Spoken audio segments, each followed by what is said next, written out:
FOX5 Amplified table. With us is a guest you might recognize from a story that was just on the air recently. Lisa Sturgis is our investigative producer here at FOX5. And you got to go out to Nellis Air Force Base. Everybody knows that's our neighbor. It's right out there in the Northeast, but a lot of people don't know a lot about it. We see the planes sometimes, but let's talk about who you got to meet there, which were some of the top people, the top brass. Pretty much the top brass. The commander, Colonel Jason Glynn, who's basically in charge of the entire installation. And then Colonel Ethan Sabin, who I'm told never goes by Ethan. He prefers his call sign, which was Bluto. Oh, yeah, that's right. That was kind of cool. Mm-hmm. And he's in charge of the weapons school. And during the interview, I made a comparison that it was kind of like Top Gun on steroids. And then Sabin said that was actually pretty accurate. Because this isn't just, if you've seen the movie Top Gun, it's about training fighter pilots. Yeah, the best of the best. This is about training the best instructors to then train the pilots. Exactly. Okay.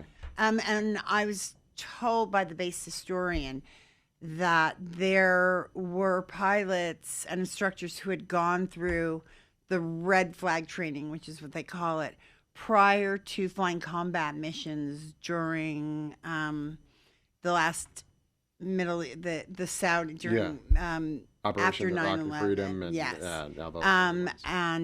in Afghanistan. And they said that it was harder going through the red flag training than actually flying the real life combat. Because they want to make sure they're prepared for anything. Right. And they're the best of the best. Right. They learned kind of a lesson during the Vietnam War. The United States military was losing a lot of combat pilots, simply because, and I'm not an expert in any way, so if you're a pilot disclaimer at home, yeah, you can disagree. Feel free to disagree with me because I'm not an expert, but I mean, there were a lot of planes getting shot down, and obviously they didn't want a lot of planes shot down, so they wanted to come up with a way where they would improve the skills, so B, they had more successful sorties. So these guys are out there training, and one of the things I know they told you with why they train here, or what's so great about Nellis, is kind of, the weather, first of all, is always generally pretty good. But, beyond to the east and north, there's not a lot out there. So they've got a lot of places to... No, and it's on purpose. They refer to it as exquisite airspace. So I, of course, asked what makes it exquisite. Yeah. And what they showed us, or they showed me, was a 24-hour map. A map of the 24-hour flight paths of all the commercial jets. Sure. And and coming in and out. Valley. Yeah. And you'll notice it looks like an almost complete, looks like blue. You can see, and of course we'll put this up. But anyway. Yeah, we'll show you. But you can see definitely the clear airspace where Nellis is. And it's a vast, it's 7,700 square miles. Wow.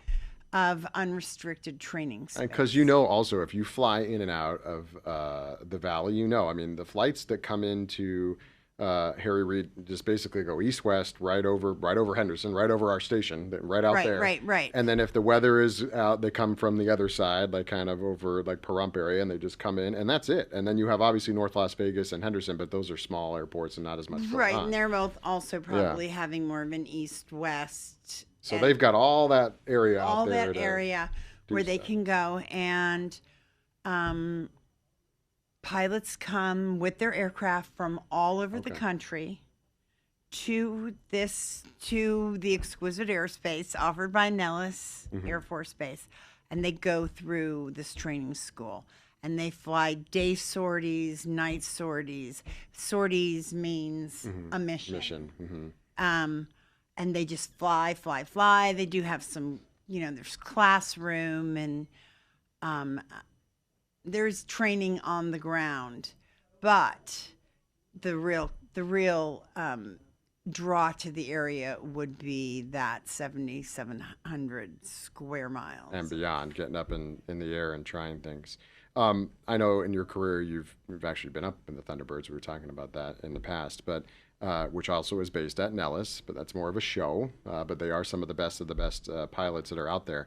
But when you went on to the base, for some people that have never been to an Air Force base before, explain what it's like. It's almost its own city within a city. It is almost its own city within a city. There's a combination. There's almost a combined 14,000 civilian and enlisted people working there at Nellis. So it's complete. They have their own fire department. They have their own military police force. They have their own trauma hospital. They have a fully staffed, fully functional trauma hospital. And that actually, on 1 October, that trauma hospital opened to receive victims. So they're completely self-contained, yet at the same time, they take a great deal of pride in the role that they play in the larger community. Yeah, I was just going to say that. You mentioned 1 October, and I've obviously taking those people in and helping them, but that makes them, not just that, but other things make them part of the community. And I know they stress that a lot when they talk to you, that like, yeah, we're our own city within a city, but we also know where we're located. We know we're in Las Vegas. We know we are part of that community. They do a lot with the community, and that was important to them. They contribute about $4 billion to the economy a year. So that's a big thing. But if you think about the history of this airfield, it started out as a single, like basically a strip of dirt in the desert where planes would stop to refuel and then carry on. But, and that's like the way Vegas started, too, is it started as a train station where you come and stop and maybe get a bite to eat and go to the bathroom and then get back on the train. But it started from that. And then originally they were training World War II, they were training turret gunners. So there's guys that sat in the little ball at the top of the plane, and tail gunners. Because it's got a weapons school, right? They call it that. Right, it was a weapons school. But it was originally the Las Vegas Army Airfield. So the Army was originally, because you have to realize during World War II and during World War I, aircraft it's pretty. Like limited. It's part of our daily life, but they didn't have a lot of aircraft flying in World War I. So World War II is where you really saw the evolution of military aviation. And that actually helped Nellis's growth in the fact that here they had this great airspace. And even at the time, they didn't even realize what great airspace they had, because the aircraft that they were flying did not have the capabilities, nothing like what they're flying today. Yeah, they're flying all sorts of things in and out. They're right, the F-35s, the F-16. Yeah, amazing fighter jets. And you'll see a lot of different amazing military aircraft come in and out of Nellis when they're doing the red flag training.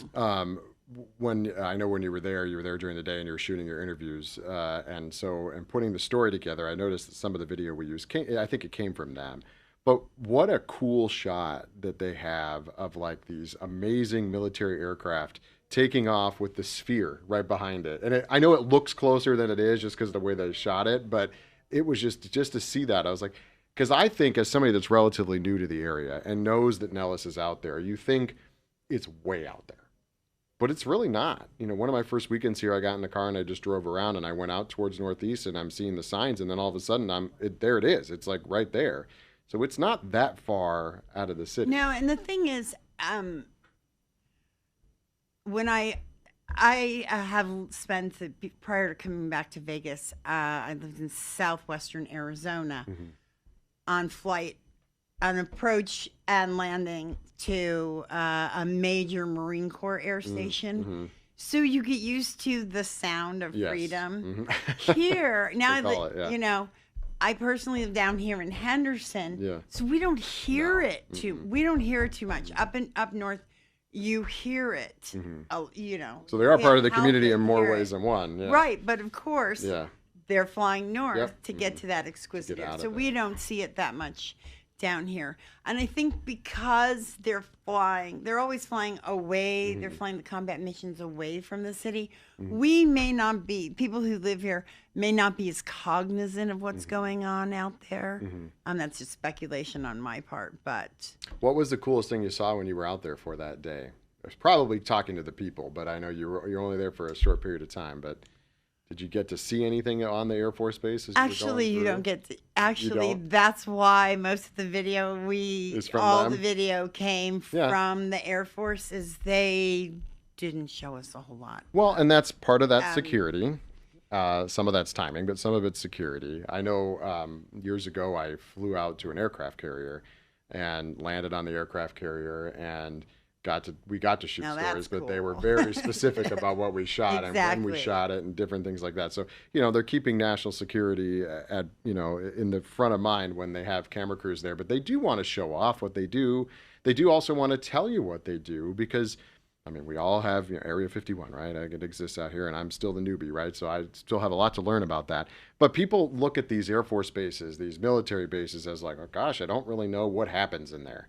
And they're trying to demystify that a little bit by showing you what they can. Right. Well, another thing is that the base is home to the Warfare Center, which is separate than the Weapons School. The Warfare Center is like a place to get your PhD in military. I thought it was somewhere you pick up bombs for the planes. I didn't know. It just what it sounds like. No, it's because they're taking a very holistic approach to training. And they're very serious about it, which as they should be, because we're talking about, lives are at stake here. So it's one thing to be able to get into a plane and fly a sortie and shoot at an enemy or drop a bomb on a target. But it has to be innovative, and they're really constantly trying to push the thought process. They talked about, part of the Warfare Center being producing innovative leaders for the future so they're focusing on flight skills, but they're also focusing on leadership skills, and they're focusing on critical thinking skills. Yeah, I think in the story you had written something to the effect of planning before they get in the aircraft, like making sure that they've kind of get the big picture. I can't remember what the line was in there, like but it was something like that, yeah. and kind of knowing what they do, because you're talking about representing the country at a global stage in what is probably a theater of war, or at least on the receiving end of it, it's a theater of war for sure. They talk a lot about the fighter mentality. So they want to inspire that in the people that go through this training course, and really generate the next generation of military leaders. Sounds like whenever we have a military effort here in the United States, especially involving planes, that we can be sure that somebody went through Nellis at some point or another that's in part of that. Well, actually, Colonel Sabin pointed out that that pilots or the aviators involved in both the recent operation in Venezuela, he did mention and the operation in Iran were both conducted by graduates of the weapons. It's interesting to know that, and they're testing, and like you said, for people out in the north, they probably see it a lot more often than we do. It's nice to know what your neighbors are doing, because I know my folks live by Luke Air Force Base in Arizona, and they train F-35 pilots there. And whenever there's more action, they're in the next door app, it's always like, oh my gosh, we're going to war, we're doing this, like what's happening? All these planes are going. But that is what they're doing. They are training for things. It doesn't necessarily mean just because you see planes going that something is happening, but clearly they have trained for some of these more recent events that we've heard about. Oh, yes, and they do have like the top models. they don't have Top any, Gun. They don't have any hand-me-down aircraft out there. They're flying with the latest technology, which I, of course, asked to see, and they said no. They said, no, thank you. Here's some video that we shot. But and, they'll, but they shared lots and lots of really, and we tried to share some of the really great video that their videographers and their public affairs staff, big. If I can take a moment, I just want to give a big shout out to the public affairs staff out at the base. This took months of planning, and I really want to thank. Yeah, let's talk about that real quick before we go. How something like this comes together, because I do remember when I set up that story to go on the aircraft carrier. You're right; it took months. In fact, I met somebody at the Pentagon in like June. And they said, "Oh, you want to go on a?" Yeah, sure. I never heard anything. All of a sudden, I get a phone call in like December. Hey, got you signed up for February to go on to the carrier. Oh, okay. And so it takes months to go through the proper channels to get to something like that. We had actually hoped to get out there more. I had actually hoped to get everything approved so that we could do it more like end of November, beginning of December, to air it around the time of an anniversary. But it didn't work out that way. So, but it takes a while. I mean, because it's got to go all the way to the top. Probably the Pentagon. Somebody probably had to go through. I would assume it would have to go through DOD, and I had to submit. As journalists, we're never really thrilled to have to submit our questions, but when you're dealing with the military or what you want to talk about, the talking points. basically the subjects. They want to know, what are you going to come in here and ask? And of course, there's always, and the time is up. There's always like you're on the ride home and you're thinking, oh, I forgot to ask that, or I forgot to ask that. But because you get overwhelmed in a situation like that. I mean, of just how big, and you get to see stuff that other people don't get to see. And I think sometimes they count on that. They count on the little bit of the fright factor. So they forgot the question they were going to ask. And here's this, like Colonel Glenn, he's the commander of this huge base. And then like Colonel Sabin, he has flights, his flight jumpsuit on, and he's got the Bluto patch, and he's been, he doesn't just head up the weapons school. He's graduated the weapons school, and he says he made it out barely by his teeth. Yeah. But so they had to take him in kicking and screaming. That. Yeah. He's probably really good at it. So that was cool. Well, thanks for sharing the story of going out there to Nellis. It is on fox5vegas.com, Fox5 Vegas Plus. You can see the story, catch it out, and look at those shots that we were talking about. Really cool shots. And the interviews are really great to know who your neighbors are there at Nellis. Thanks for being at the Fox 5 Amplified table, Lisa. Thanks for having me, Tom.